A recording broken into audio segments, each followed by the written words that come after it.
Good day to you, sir. For today's video, we're gonna criticize one of the famous Filipino story named Biag ni Lam-ang. But first things first, we get introduce ourselves. So I'm Carlo Emesta, 21 years of age from BSIT 2A. I'm Michael G. Sinhan from base IT2A, 20 years of age. And I'm Cliff Richard N. Langido from Base 82A, and I'm 21 years old. Before criticizing a story, so we must watch the story first, which is the Biag ni Lam-ang. So Biag ni Lam-ang. Once upon a time, Don Juan and his wife Numongan live in Nalbuan, now part of La Union in the northern part of the Philippines.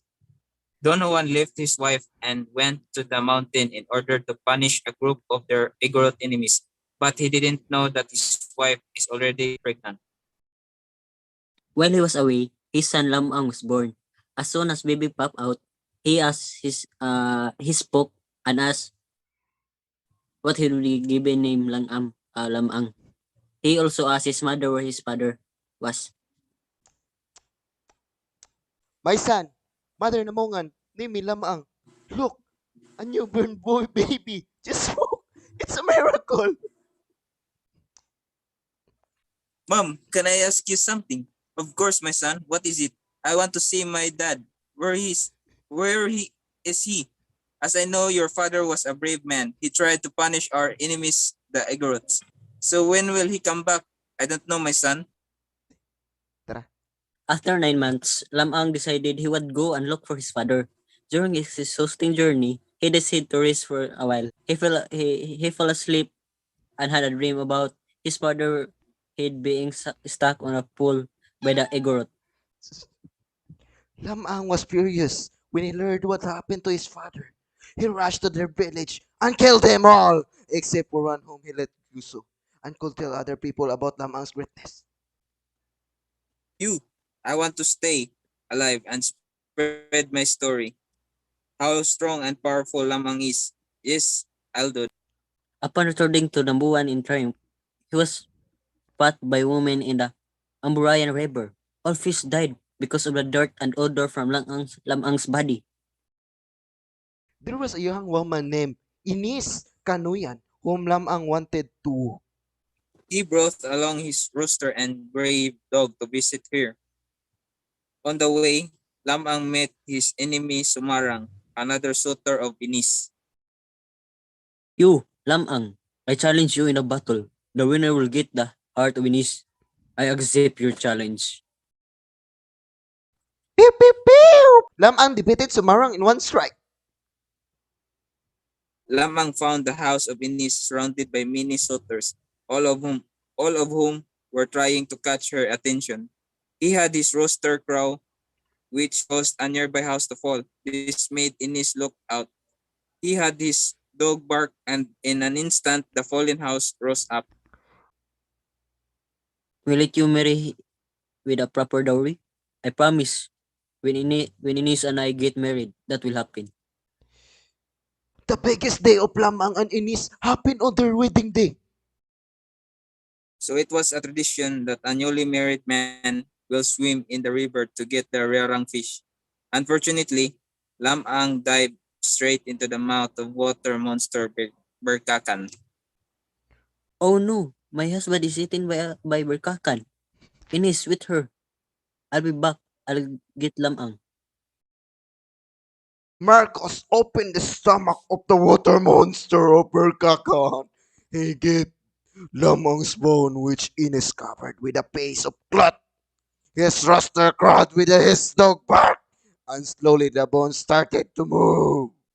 Back alive, Lam-ang and his wife lived happily ever after.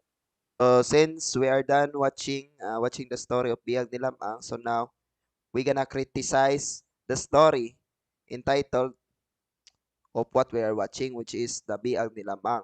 So the epic of Biag ni Lam-ang portrays the qualities and the several Filipinos characteristics. The fact that the traits, attitudes, and values being shown in this phenomenal epic are all reflections of our ancestors, especially the Ilocanos who were the source of this fictitious peace during pre-Spanish period. It depicts unwavering bravery, justice, love, romance, relationship, journey, and even friendship. So the vastness and the heroism in the story are filled with idealistic imagination and fantasy. Who is Lam-ang? Lam-ang, the hero in the epic, son of Don Juan and Damungan Panganiban in the place of Nalbuan. He is feared and adored by people because of her extraordinary powers. He has unusual birth. He can talk just after his birth. Lam-ang's astounding growth was so fantastically amazing. He was 9 months old. He already possessed maturity, physical and mentally. He also had very loud voice that he can broadcast the declaration clearly to the town of Nalbuan. He had a indescribable spirit that he can conquer the numerous Igorots alone.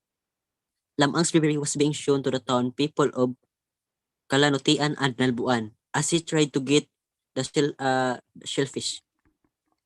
The fact that is the difficult task because many had tried to attempt to get precious shellfish but they failed to do it. Aside from all his extraordinary capabilities, he also had astonishing powers. When it comes to his love life, he tried to do anything for his love, Ines Kanuyan, to prove his worthiness of marrying her. And unfortunately, he was killed by Berkakan, a furious shark, but he was brought to life through help of his unbelievable animal friends. In addition, the epic shows the importance of family. Lam-ang's love for his family was selfless as he searched for his father. The leadership skills were also manifested. He protected the town people of Nalbuan for possible colonization of Igorots. The epic also emphasizes the rivalry between Lam-ang and other suitors. When Lam-ang fell in love with Inis, he fought and killed several monsters and eventually challenged Sumarang, who was a dedicated suitor of Inis. It is just a picture how the Filipinos fight for their love, doing everything just to prove how dedicated we are. Lastly, the Biag ni Lam-ang depicts a very good portrayal of true Ilocos all about and to all the Philippines.